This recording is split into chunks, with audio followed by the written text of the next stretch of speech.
Et vous connectez, on se laisse un peu pour le début.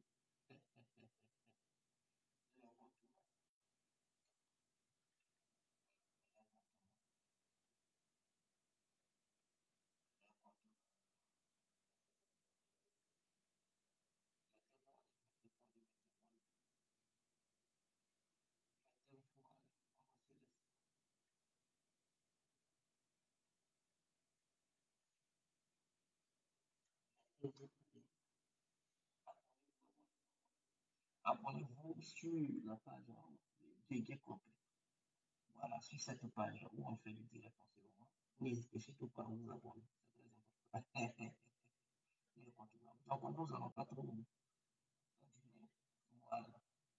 On va parler rapidement et écouter le direct. Alors, bonsoir, bonsoir à tous et à toutes. Pour ceux qui ne me connaissent pas, je suis l'incontournable de complet tout terrain, l'homme dont on parle, l'homme qui n'a pas son nom, l'homme qui ne mange pas ses mots. Vous pouvez aussi m'appeler devant la vie, l'homme n'est rien, gouverneur italien, docteur Mondon, appelez-moi Boubou, laisse-moi mourir 5 plein droit, el padrino, camarade des Oulamoudja. Alors, nous voilà nouveau devant cette caméra pour parler des élections futures. C'est très important. Comment Alassane Ouattara pourra mater Laurent Gbagbo et Henri Konan Bédié. C'est très important. Il faudrait qu'on le dise. Vous savez, je suis né dans un village qui ne connaissait pas l'obscurité. Un village qui n'avait jamais connu ce qu'on appelait le courant. Et c'est l'arrivée de Laurent Gbagbo qui a permis à mon village d'être électrifié.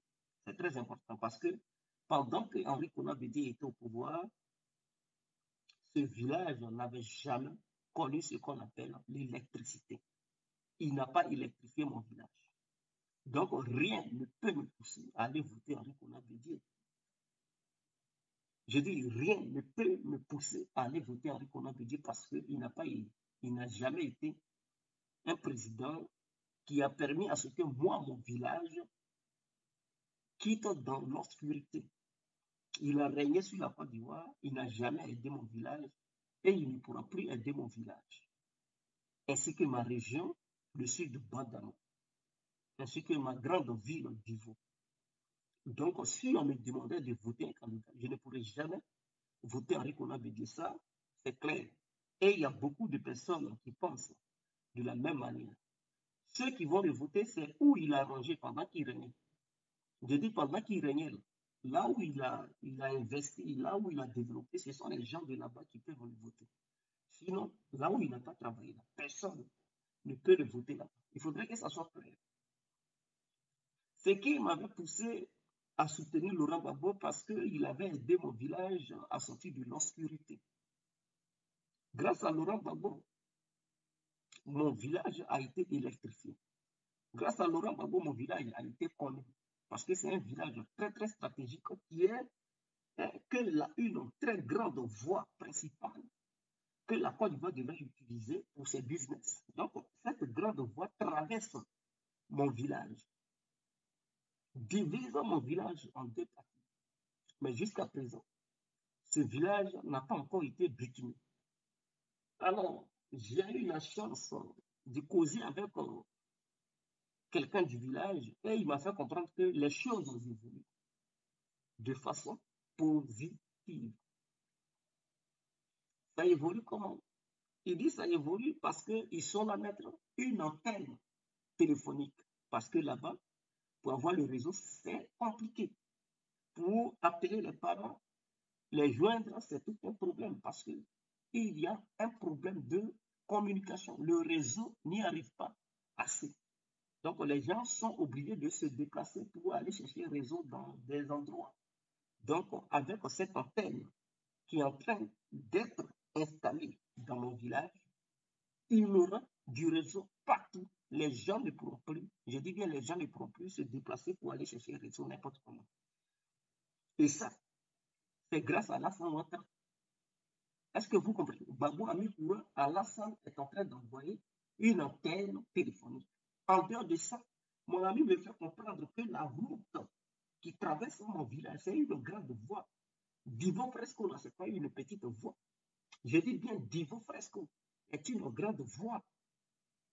Et cette voie-là, presque, il y a la mer là-bas. La Côte d'Ivoire, si la Côte d'Ivoire voulait développer la ville de Fresco de la manière, il y a la ville de San Pedro, il y a la ville d'Abidjan, mais Fresco est une ville stratégique où il y a la mer que la Côte d'Ivoire peut aussi exploiter pour créer un port, un grand port, comme celui de Fresco, San Pedro et celui d'Abidjan. Ça peut aussi créer des emplois, hein, de la génération qui se trouve vers là-bas. Donc, s'il y a port à Fresco, il y a port à San Pedro, il y a port à Abidjan, mais c'est une très bonne nouvelle. Donc, je conseille au gouvernement de, de ne pas taper l'œil sur la ville de Fresco. De ne pas, voilà, il faudrait que le gouvernement ait un regard sur cette ville parce que c'est une ville stratégique. S'il y a un port là-bas, la ville de Fresco va aussi se développer comme Abidjan, comme d'autres villes du pays. Il faut développer la Côte d'Ivoire. Il ne faut pas investir uniquement à Abidjan et penser qu'Abidjan, c'est fini. Non, il faut permettre aux Ivoiriens et aux touristes de découvrir la Côte d'Ivoire dans son ensemble. Et donc, aller investir à Fresco. Et donc, imaginons que Fresco est investi, Fresco est développé, mais les villages qui sont sur cette voie qui va à Fresco, mais ces gens vont profiter parce qu'il y aura des gens qui vont aller acheter des terrains pour construire sur ces villages-là, dans ces villages-là, parce qu'ils savent qu'il y a une grande ville qui est en amont et une autre ville qui est en aval, Fresco et Divo. Et donc, les gens pourront faire leurs affaires. Il y aura des magasins qui vont pousser partout parce que ça sera une très grande voie. Alors, mon ami m'a fait comprendre que le président Alassane est en train d'arranger la voie pour bitumer cette voie. Je dis, ah bon? Il dit quoi? Il dit oui, ils vont bitumer la voie. Et que les machines sont déjà là-bas. Les machines sont en train de travailler. Ils veulent bitumer cette voie. Je dis, waouh! Parce que quand vous regardez sur le papier des voies bitumées en Côte d'Ivoire, cette voie-là, cette grande voie y figure. Mais en pratique, la voie n'est pas bitumée. Pour ceux qui ne savent pas de quelle voie je parle de la voie qui quitte à Divo, qui traverse le village de Béo et qui va vers Fresco. Vous savez, il y a une très grande voie qui traverse des villages qu'on appelle les cartons 10. Je vais vous citer quelques villages et vous allez comprendre. Quand vous quittez Divo, vous dépassez le Boubou. Donc, c'est un fleuve qu'on appelle le Boubou. Tout le monde connaît. Pour ceux qui dépassent, qui vont vers Gagnoua, vous allez dépasser le Boubou. Après le Boubou, vous allez trouver un grand champ de VA. Quand vous dépassez le champ de VA, il y a un premier village qu'on appelle Dagron. Mais vous ne partez pas vers Dagron.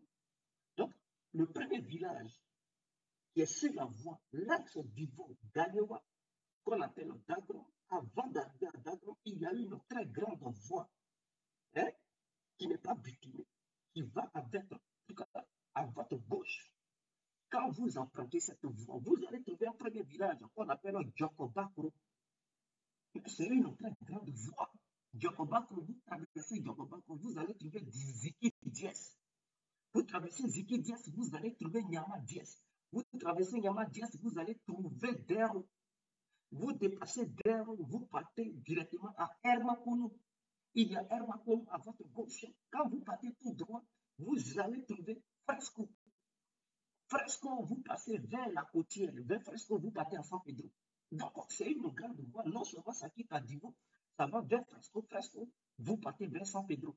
Or, à Fresco, il y a la mer. À San Pedro, il y a la mer. Donc, il y a port à San Pedro.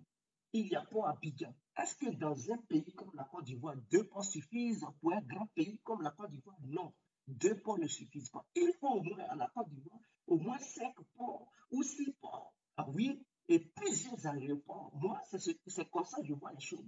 Parce que dans les grands pays, les pays qui sont émergents, ce n'est pas 2 ports seulement. Il faut plusieurs ports. Partout en Côte d'Ivoire où il y a la mer, la Côte d'Ivoire, le gouvernement ivoirien devrait faire un effort pour mettre des ports. Là où on dit qu'il y a la mer, qui est un endroit stratégique, on met des ports.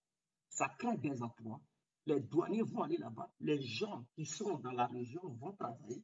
Donc, ça va empêcher les gens hein, d'aller sur Abidjan ou bien d'aller à San Pedro. Et vous verrez que les logements vont devenir moins chers. C'est parce qu'il y a l'immigration. à l'intérieur même de la Côte d'Ivoire, des villages vers les grandes villes.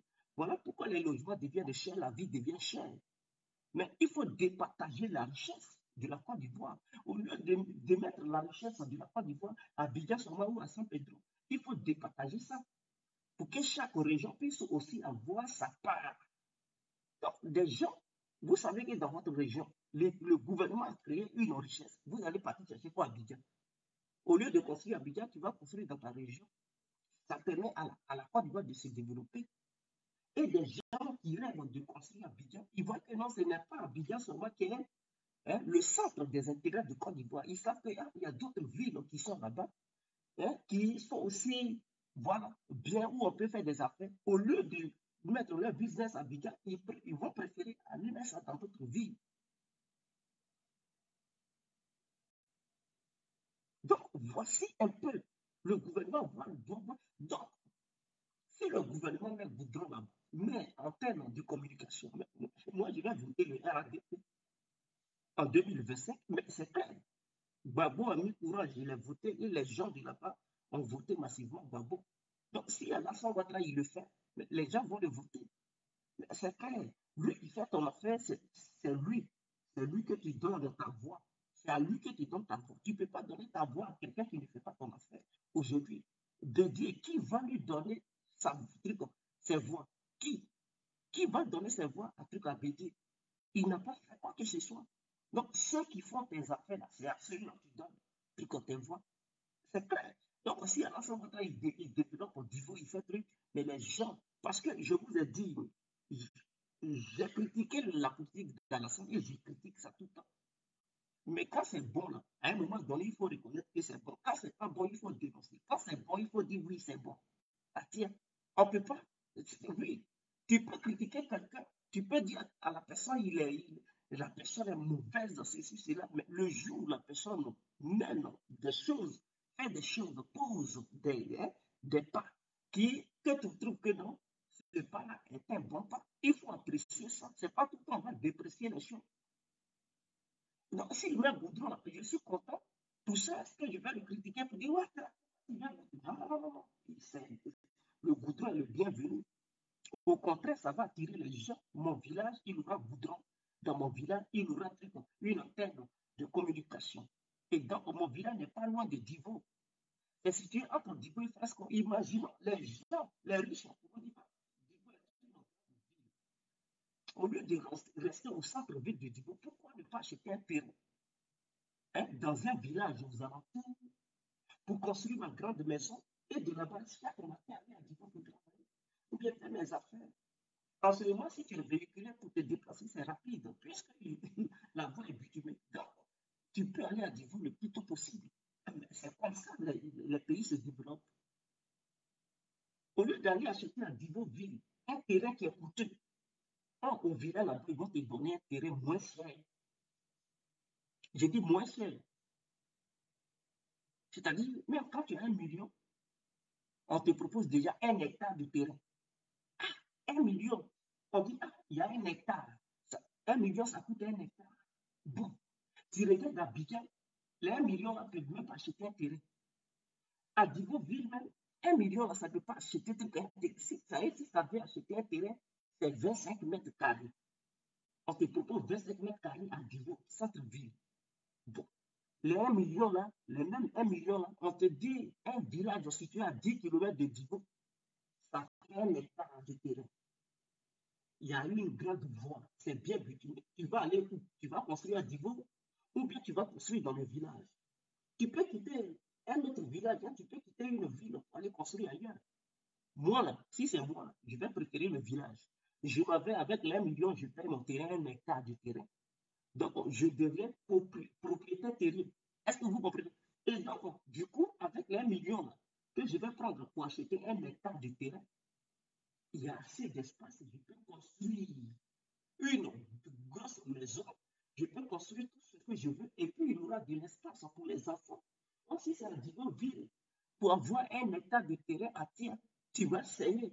Tu seras obligé de payer 20 millions ou 15 millions. Or, avec 1 million, tu peux acheter 1 hectare de terrain et les autres 15 millions ou les 20 millions que tu allais prendre. ça peut t'aider même pour acheter d'autres choses. Et ce qui est bien dans les villages, quand tu payes un terrain dans un village non loin de la ville, situé à 20 km ou à 10 km d'une ville, non seulement le sable, tu ne payes pas le sable. Est-ce que vous comprenez ça? C'est-à-dire que les gens doivent être un truc en stratégie, des stratèges. Tu ne peux pas payer le sable. Parce que dans les villages, souvent, il y a des sables qu'on prend pour la construction.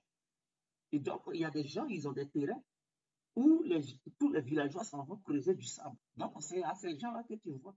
Tu dis, ah, je veux creuser mon sable parce que je veux construire. Il ne va pas faire ça cher, c'est des villageois. Ils disent, ah, bon, ok, 10 000 francs pour au moins 10 000 francs pour 10 bennes. Tu dis, il n'y a pas de souci. Ou bien il dit, ah, bon, 15 000 francs pour combien de bennes là? Pour... Il te dit, il faut lui donner 15 000 pour faire combien de tours de bennes? Il faut lui donner 15 000 pour au moins 10 tours de bennes. Tu dis, il n'y a pas de souci. Donc, pour 15 000, tu fais 10 tours. Les 10 tours, là, tu sais combien? Si c'était en ville, le sable que tu allais acheter là, à tiens, ça te coûte cher. Est-ce que vous comprenez? Donc, non seulement le sable, tu vas obtenir ça gratuitement, c'est gratuit.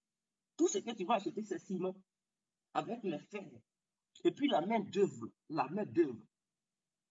Tu prends les villageois, il faut, ils travaillent. Tu prends les villageois, ils sont pas chers, comme si c'était en ville. Si c'est en ville, les gens de là-bas, ils sont trop coûteux. Donc, tu prends les villageois là, et puis ça les arrange, ça t'arrange, ça arrange aussi les villageois. Ça va leur permettre d'acheter du poisson pour leurs femmes, pour leurs femmes. Voilà comment on fait les affaires. Et si tu es véhiculé, chaque matin, tu t'as déposer tes enfants, c'est comme si tu étais dans une banlieue de la ville en question. Ici, en Europe, c'est comme ça. Les banlieues, les gens, ils préfèrent les banlieues. Les riches, là, ils préfèrent les banlieues. Ils n'aiment pas dans les centres-villes où il y a assez de bruit. Non, non, non, non. Eux, ils préfèrent les banlieues. Quand on dit banlieue, c'est ça qu'on appelle les villages qui sont à côté des villes. Hein? Les villages qui sont à côté des villes. C'est ça, eux, ils appellent les banlieues ici. Hein. C'est ça, ils appellent banlieue. Eux, ils aiment bien ça ici. Donc, pourquoi en Afrique, on ne fait pas ça? Et moi, j'encourage les gens à faire pareil. J'encourage les gens à faire pareil.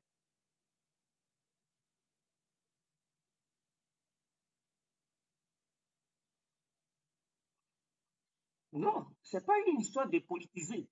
Mais si Alassane développe, c'est-à-dire sa politique pour vaincre Gbagbo et truc Bédié, puisqu'il a déjà eu une zone acquise, cette zone du Nord, les gens du Nord, ils ne peuvent pas laisser Alassane. C'est-à-dire si Alassane se représente, ils ne vont pas fuir Alassane pour aller voter Bédié ou Gbagbo. Parce que Alassane Ouattara n'a pas construit le Nord. Donc, pour histoire de vengeance, on va voter Gbagbo ou Bédié. Non, ils ne pourront jamais le faire. Puisque eux-mêmes, les gens du Nord, il y a un souci. Ils se disent, si Gbagbo prend le pouvoir, hein, Gbagbo va les massacrer. Si Bédié prend le pouvoir, Bédié va les, les, les, les massacrer. Ou bien, il va les maltraiter. Donc, du coup, eux-mêmes, ils ont créé leur propre peur. Donc, ils ont créé quelque chose qui leur fait peur. Donc, cette chose, ils sont incapables de dépasser ça. Ils sont incapables de mettre ça de côté pour voir les choses autrement. Et donc, du coup, pour leur sécurité dans le tête, pour leur sécurité dans le tête, ils se disent c'est le RADP qui est notre garantie de sécurité. Donc, on ne peut jamais laisser le RADP tomber. Donc, dès lors que c'est déjà tombé, ce que je dis, c'est pas, j'ai analysé. Donc, ce que je dis, je ne suis pas la mentir. Donc, du coup, eux-mêmes, ils ont mis ça dans le tête. C'est psychologique. En fait. Donc, dès lors que ça est dans le tête, ils ne peuvent plus aller au-delà de ça. Alors, Alassane Ouattara n'a plus besoin de faire un effort au nord là-bas pour convaincre les nordistes. Là où il doit faire des efforts, c'est de l'autre côté où des gens ne lui portent pas hein, dans le cœur, où les gens le voient autrement. C'est là-bas là, qu'il doit aller investir. C'est là-bas qu'il doit faire des travaux colossaux pour montrer qui il est, pour montrer la différence entre lui et ceux à qui les gens qui habitent là-bas font confiance. Pour dire, donnez-moi votre confiance. Si vous me donnez votre confiance, voici les réalisations que je vais faire dans vos régions. Automatiquement, les fiefs de Gbagbo et Bédié, il va prendre le contrôle de là-bas. Dès lors qu'il prend le contrôle de là-bas, il ajoute ça sur son fief, les gens du Nord, et puis c'est fini. Il contrôle le pays à 100%. Voilà pourquoi je dis ça, c'est une très bonne stratégie. Est-ce que vous comprenez? C'est comme Gbagbo, s'il vient, si c'est lui qui est au pouvoir, il sait qu'une grande partie de certaines régions de l'Ouest sont en sa faveur. Même s'il n'a rien réalisé là-bas, les gens de là-bas, ils ont déjà eu une idée avec Gbagbo, Gbagbo. Donc, quand le Nord, ce n'est pas son fief, alors qu'est-ce qu'il doit faire pour prendre les gens du Nord, pour les ramener de son côté? Il doit faire des travaux pour le Sud. Et quand ils vont voir, ah, Baboka fait ça, Baboka fait ça. Et s'il a un problème pour dire, si vous me votez, si vous m'accordez encore votre préconstitution, la prochaine fois, voici ce que je vais faire. Et il a promis groupe. Si quelqu'un d'autre va là-bas pour dire non, votez-moi, ils vont dire non, non, non, Baboka fait ça. Gbagbo a fait ça, Gbagbo a fait ça. On préfère Gbagbo. Donc, vous comprenez, ça, c'est stratégique. C'est stratégique, en fait. C'est stratégique. Donc, les nordistes, d'autres se plaignent pour dire, mais Alassane Ouattara, il ne construit pas dans certaines régions. Laissez-le. Ça, c'est stratégique, en fait. Il sait que vous, qui êtes au nord là-bas, vous êtes déjà en sa faveur. Et vous ne pouvez jamais le relâcher. Vous ne pouvez jamais le lâcher. Vous ne pouvez pas le rejeter. Parce que vous-même, vous êtes mis une barrière dans la tête. Pour dire, si le jour où le RADP quitte le pouvoir, vous êtes foutu. Donc, aussi, cette base, le RADP n'a plus besoin de fournir des fonds pour vous convaincre. Vous êtes déjà convaincu vous-même. Donc, où le RADP doit déployer les moyens, les voies et moyens pour avoir de nouveaux soutiens, de nouveaux soutiens. C'est où le RADP ne contrôle pas totalement. C'est là-bas, là, le RADP doit développer, comme dans notre région. Est-ce que vous comprenez? A quitté à Divo vers Frasco San Pedro pour ça. Le RADP doit travailler sur ces voies-là, butimer ces voies-là. C'est vendre ce côté de la Côte d'Ivoire, faire la promotion de ça, mettre ces peuples en lumière. Et vous verrez, en 2025, ces gens-là vont dire donc, Alassane, il a mieux fait que les autres. Donc, pourquoi soutenir les autres si c'est lui qui travaille pour nous, c'est lui qui nous apporte le bien-être, il est là. Pourquoi pas? Et c'est ce qui est clair. C'est ce qui est clair. Et donc, aussi, il y a un boudron dans mon village. La fois qu'il y a il y a un boudron, je vais le voter. Je suis né dans mon village, il n'y a pas de goudron. Et puis, quelqu'un qui met goudron, et puis, j'ai voté Maman à cause de ça. Maintenant, l'autre Maman qui est chose de nouveau, mais je dois aussi le voter pour ça. C'est vrai. Il n'y a pas ça de dire, ah non, non. Il y a des choses, on doit les voter, c'est vrai. Et ça, je le félicite. Et j'encourage les autres. Si jamais ils mettent goudron là, ça va jusqu'à un truc. Hein, à son terme, je leur demande de le voter. Parce qu'il y a beaucoup d'escrocs. Quand on leur confie certains travaux, ils bouffent l'argent et puis ils foutent rien. Surveillez-les de près. Tous ceux à qui on confie des tâches de l'État pour remplir certaines choses, pour faire du plaisir au pays et au peuple, surveillez-les de près parce qu'il y a assez de voleurs à qui on donne l'argent pour faire certains travaux et puis ils ne font pas les travaux, ils prennent ces milliards, ils fuient avec. Ou bien ils taillent ça et puis ils disent, bon, ceci, cela, ils prennent les pas. Non, il faudrait que chaque travail qu'on confie un homme d'État, quand je dis un homme d'État, ça peut être le ministre, quelque chose comme ça, à qui on confie des trucs ou à des hommes d'affaires, on doit les surveiller de près parce que la corruption doit foutre le pas en Côte d'Ivoire. S'il n'y a plus de corruption, il y aura le bien-être de la société ivoirienne. Donc, sur ce, on se laisse. On est ensemble, c'était l'incontournable, bien compris. Vive la Côte d'Ivoire, vive les bons politiciens. On est ensemble.